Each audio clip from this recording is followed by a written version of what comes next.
इंद्रियाणि पराणि आहुर इंद्रियेभ्यः परम मनः मनसस्तु परा बुद्धिर्यो बुद्धेय परतस्तु सः। नमस्कार मित्रों, ये जो श्लोक है भगवद गीता के तीसरे अध्याय का 42वां श्लोक है, जिसे हम आज गहराई से समझेंगे। तो आइए सबसे पहले इसके अर्थ को समझते हैं। तो जो श्लोक है वो कहता है, इंद्रियाणि पराणि आहुर, अर्थात शरीर के परे इंद्रियां हैं। इंद्रियेभ्यः परम मनः, अर्थात इंद्रियों के परे मन है। मनसस्तु परा बुद्धिर्यो, अर्थात मन के परे किंतु बुद्धि है। बुद्धेय परतस्तु सः, अर्थात बुद्धि के परे किंतु तुम हो। तो इस श्लोक में श्री कृष्ण अर्जुन को हमारे जो अस्तित्व के कई स्तर हैं उनको स्पष्ट कर रहे हैं, और वो ये कहते हैं कि जो शरीर है तुम्हारा वो सबसे निचला स्तर है, उसके परे इंद्रियां हैं, इंद्रियों के परे हमारा मन है, मन के परे हमारी बुद्धि है, और बुद्धि के परे हम हैं।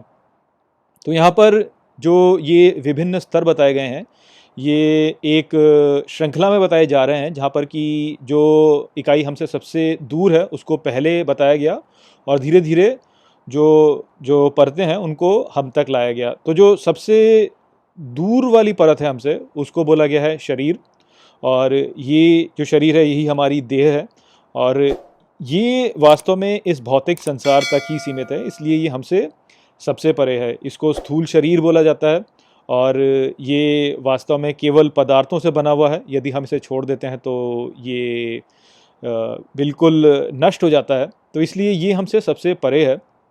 उसके पश्चात हमारी इंद्रियां आती हैं। इंद्रियां जैसे कि हमारे जो देखने की क्षमता है, हमारी सुनने की क्षमता है, हमारी चखने की क्षमता है, तो ये इंद्रियां आती हैं। ये इंद्रियां ही वो द्वार है जिसके द्वारा हम इस संसार को अनुभव करते हैं।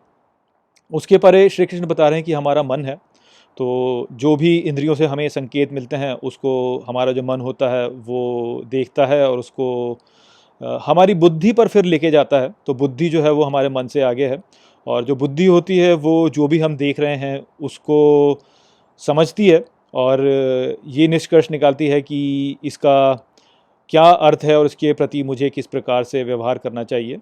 और जो अधिकांश विचारधाराएं हैं वहाँ पर हम यहीं पर रुक जाते हैं, और मनुष्य यही सोचते हैं कि हम वास्तव में हमारी बुद्धि हैं। यही कारण है कि जो पश्चिमी दर्शन शास्त्री रहे हैं उन्होंने बुद्धि को ही स्वयं से माना है। और आप देख सकते हैं कि कैसे जो रेने डेकार्ट्स थे उन्होंने ये कहा था कि मैं सोच सकता हूँ इसलिए मैं हूँ। तो जो बुद्धि है वो वास्तव में हमारे सोचने की क्षमता ही है और हमारे निर्णय लेने की क्षमता है, और लोग यही सोचते हैं वास्तव में कि हम वास्तव में हमारी बुद्धि हैं, किंतु ये बात सत्य नहीं है।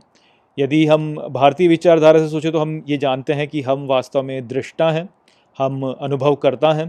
तो हम वो हैं जो कि सब कुछ अनुभव कर रहा है, और क्योंकि हम वो हैं जो कि सब कुछ अनुभव कर रहा है इसलिए जो अनुभव है वो हम नहीं हो सकते। तो यदि हम इस विचार को सोचें तो इसके द्वारा हम समझ सकते हैं कि कैसे हम वास्तव में हमारी बुद्धि नहीं है। क्योंकि जैसा कि हमने अभी देखा कि जो बुद्धि है वो वास्तव में हमारी क्षमता है विचार करने की और मूल्यांकन करने की और निर्णय लेने की। तो जब भी हम कभी इस प्रकार के कार्य करते हैं जहाँ पर कि हम कुछ विचार कर रहे होते हैं या हम कुछ मूल्यांकन कर रहे होते हैं, तो उस समय पर आप यदि बहुत ध्यान से देखें तो आप पाएंगे कि वो भी वास्तव में हमारे लिए एक अनुभव ही होता है। क्योंकि आप देख सकते हैं कि जब भी आप कोई विचार करते हैं तो आप यही बोलते हैं कि ये विचार मेरे मन में आया या मैंने इसके बारे में विचार किया। तो मैंने किया अर्थात जो विचार है वो भी हमसे भिन्न है, वो भी कुछ ऐसा है जिसको कि हम अनुभव कर रहे हैं। तो यदि हम उसे अनुभव कर रहे हैं तो फिर वो हम नहीं हो सकते, क्योंकि हम तो अनुभव करता है। तो इसीलिए यहाँ पर श्री कृष्ण बोल रहे हैं कि बुद्धि के परे तुम हो। तो ये एक बहुत ही सूक्ष्म सा विचार है जो कि हमें समझना चाहिए कि हम वास्तव में हमारी बुद्धि भी नहीं है, हम हमारी बुद्धि के भी परे हैं। तो वही संदेश था जो कि यहाँ पर श्री कृष्ण अर्जुन को दे रहे हैं। आशा करता हूँ कि मैंने आपको इस श्लोक को अच्छे से समझा दिया होगा। चलिए इसी के साथ इस वीडियो को यहीं पे समाप्त करते हैं। नमस्ते। वीडियो को अंत तक देखने के लिए धन्यवाद। यदि आपको ये वीडियो पसंद आया हो तो इसको अपने प्रियजनों के साथ में साझा करें और इस ज्ञान को और फैलाएं। यदि आपके पास कोई भी प्रश्न है तो मुझसे इंस्टाग्राम पर जुड़िए। वहाँ पर मैं हर शनिवार रात को एक लाइव Q&A सेशन रखता हूँ और आप मुझसे वहाँ पर अपने प्रश्न पूछ सकते हैं। जय श्री कृष्ण।